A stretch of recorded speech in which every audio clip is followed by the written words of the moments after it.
Hello students, आज हम 10+1 accountancy का चैप्टर करने जा रहे हैं कैश बुक। कुछ बच्चों की डिमांड थी, कमेंट आ रहे थे कि सर हमें कैश बुक कराई जाए। तो स्टार्ट करते हैं बेटा। कैश बुक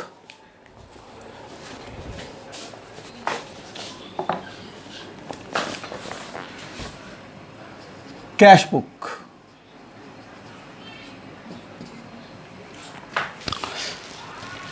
कैश बुक बेटा 4 टाइप्स की होती है। सबसे पहले सिंगल कॉलम कैश बुक,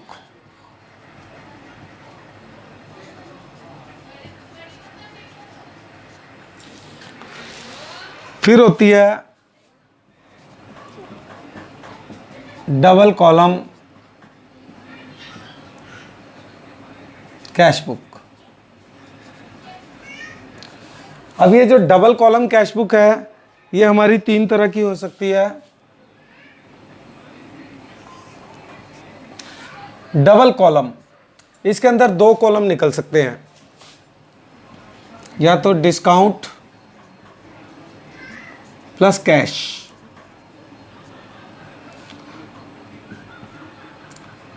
या फिर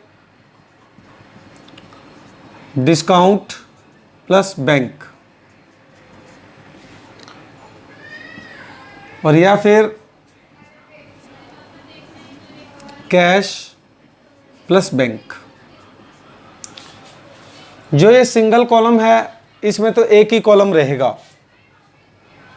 या तो ये कैश के नाम से कॉलम होगा या ये बैंक के नाम से कॉलम होगा।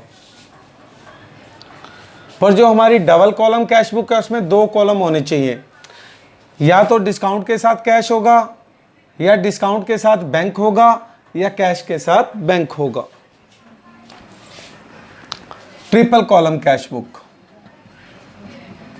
Triple column cash book.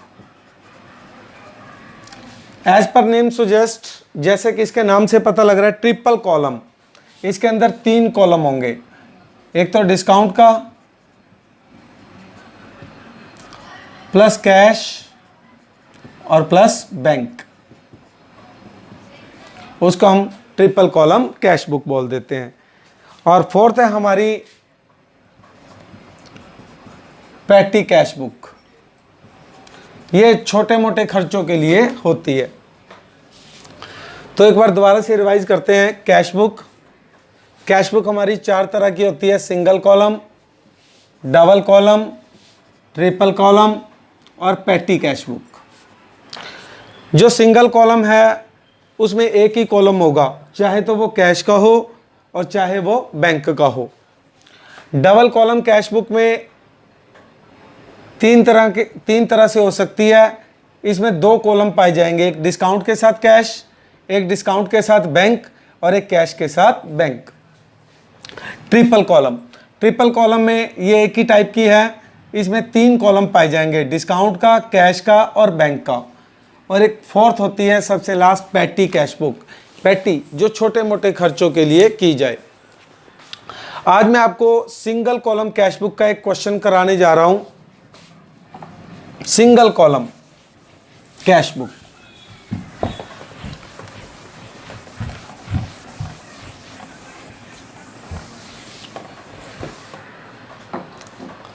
लो जी स्टार्ट करते हैं।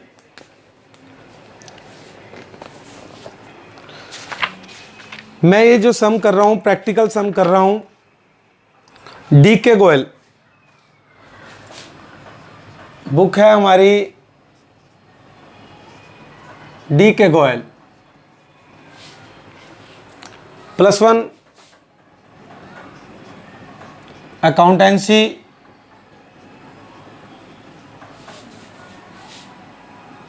चैप्टर है हमारा कैश बुक।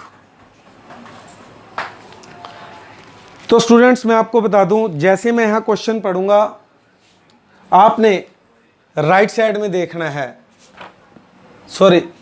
लेफ्ट साइड में देखना है। वहां पर क्वेश्चन होगा, मैं बुक में पढ़ूंगा और आपने स्टेटमेंट वहां से देखनी है साइड से। तो लो जी स्टार्ट करते हैं। कैश बुक, बुक है हमारी DK Goyal +1 accountancy cash book.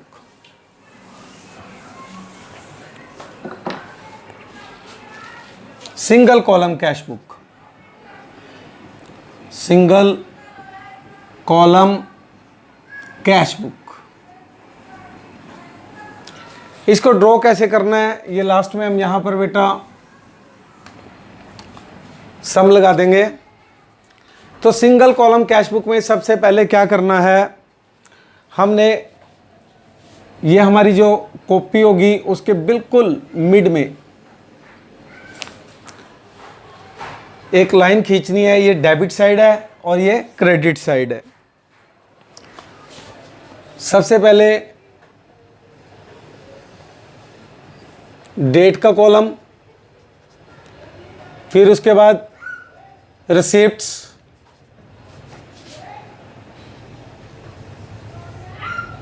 उसके बाद वॉचर नंबर, उसके बाद LF laser fellow,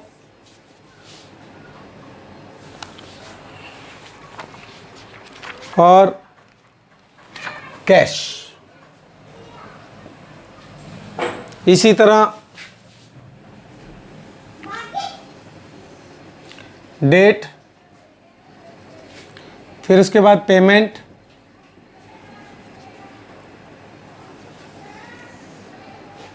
watcher number,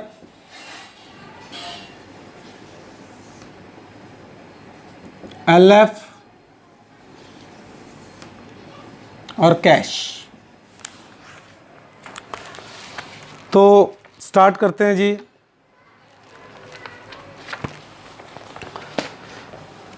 ये हमारा प्रैक्टिकल क्वेश्चन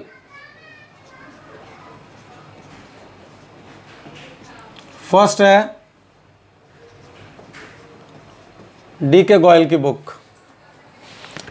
स्टार्ट करते हैं। अब इसको करना कैसे है ये देखते हैं। ये लिखा है हमने रिसिप्ट्स, जब जब कैश हमारे पास आएगी हमने डेबिट में लिख देनी है, और जब जब कैश हमारे पास जाएगी तो हमने उसको क्रेडिट में लिख देना है। स्टार्ट करते हैं। कमेंस्ड हमारे पास मतलब बिजनेस में, कमेंस बिजनेस विद कैश, नगद लगाकर बिजनेस शुरू किया, तो बिजनेस में कैश लगाई है, तो कैश लगाई है, बिजनेस में कैश आ रही है, तो इसको हम डेबिट साइड लिखेंगे 1 मई। इसको हम टू बैलेंस BD भी लिख सकते हैं, टू कैपिटल भी लिख सकते हैं। बिजनेस स्टार्ट किया है 25,000 रुपीज लगाकर। सेकंड, जैसे जैसे मैं बुक में पढ़ रहा हूं आपने साइड में देखना है, स्टेटमेंट आपको मिलेगी। Third, boat good for cash, नगद माल खरीदा। अब नगद माल खरीदने से कैश आ रही है या जा रही है? जा रही है, तो इसको क्रेडिट साइड लिखना है। एक बार यहां पर लिख देना मई 3। माल खरीदा है, इसको लिखेंगे by purchase, by purchase account. आपने 10,000 का माल खरीदा है, कैश गई। उसके बाद बेटा है पेड कैरिज, भाड़ा दिया, तो भाड़ा देने से कैश आ रही है या जा रही है? जा रही है, तो इसको क्रेडिट साइड लिखेंगे। जब जब कैश आएगी डेबिट में और जब जब कैश जाएगी क्रेडिट में।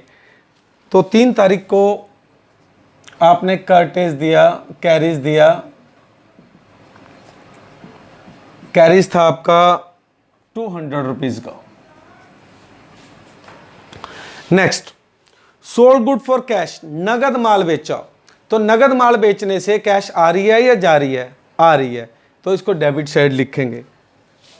डेट फॉर, माल बेचने को क्या बोलते हैं? सेल।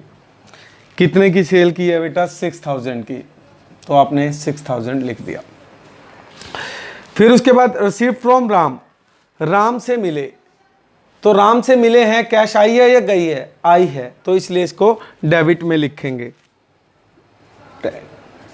राम से मिले हैं तो राम। कितने पैसे मिले हैं राम से? 1,000।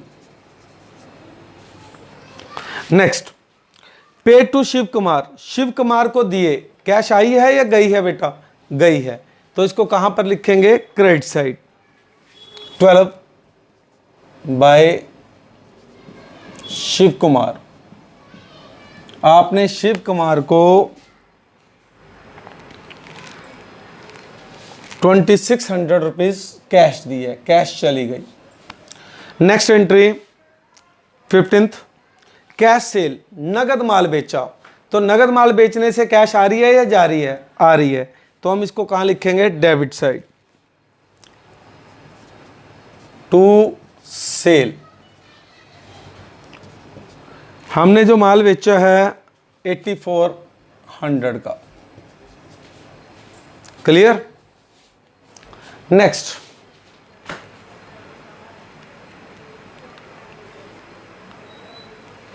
उसके बाद है 18th, purchase furniture for cash for office, office के लिए फर्नीचर खरीदा, कैश आई है या गई है? गई है। तारीख है बेटा 18 बाय फर्नीचर, तो बाय फर्नीचर, फर्नीचर हमारा बेटा हमने कितने का खरीदा है? 5000 का। इसके बाद आता है बेटा पेड फॉर एडवर्टाइजमेंट, एडवर्टाइजमेंट के दिए पैसे गए, बाय एडवर्टाइजमेंट 500। इसके बाद बेटा आगे करेंगे purchase goods from Mahesh on credit, Mahesh से माल उधार खरीदा, तो जब हम महेश से माल खरीदते हैं वो भी उधार, तो उधार माल खरीदने से माल तो आ रहा है पर कैश नहीं जा रही, तो इस ट्रांजैक्शन से ना कैश आई है और ना ही कैश गई है, तो कैश बुक में इसकी कोई भी एंट्री नहीं होगी। Next, paid to Mahesh, Mahesh को दिए, अब यहां पर पैसे जा रहे हैं, बाय महेश, महेश को दिए हमने 4000।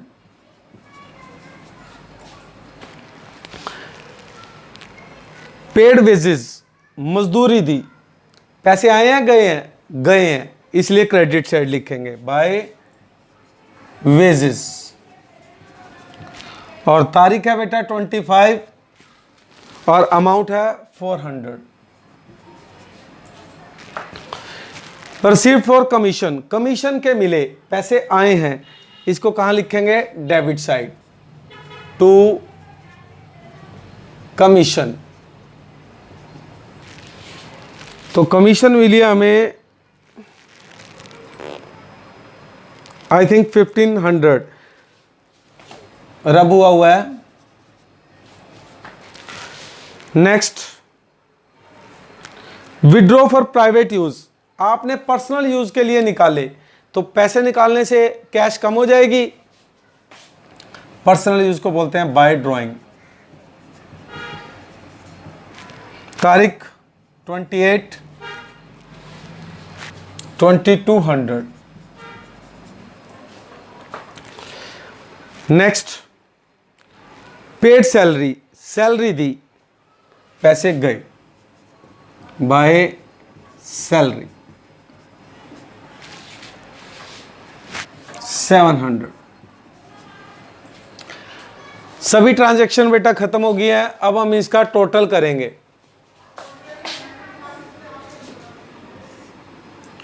ये हमारी जैसे कि रिसिप्ट्स हैं, इसको हम नाम देंगे टोटल रिसिप्ट्स। टोटल कर लेते हैं लो बेटा, 0 0 25 और 6 31 31 और 1 32 32 32 और 8 40 40 और 1 41 41 900, लो बेटा 41 900।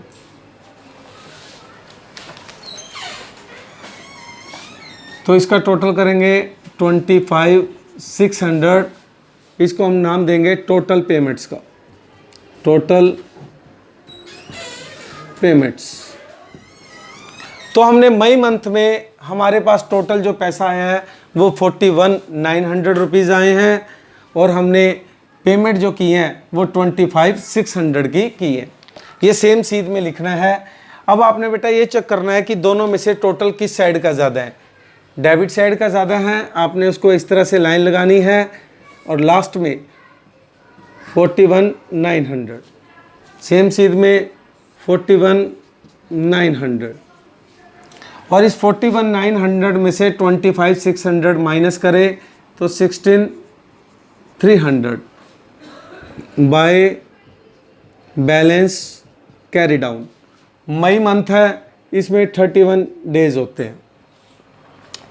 तो पूरे मई में आपके पास 41,900 रुपये आए हैं और जिसमें से आपने 25,600 रुपये खर्च कर दिए हैं और अभी भी आपके पास 16,300 रुपये बचे हैं। अब ये मई वाला बैलेंस डेबिट साइड, मई के बाद आता है बेटा जून। ये जो बैलेंस आएगा वो 1 जून को टू बैलेंस बोरो डाउन कहलाएगा 16,300 रुपये। लो जी, इस तरह से बेटा सिंगल कॉलम कैश बुक बनाई जाती है। उम्मीद करता हूँ कि सभी को वीडियो समझ अच्छी लगी होगी और समझ आ गया होगा।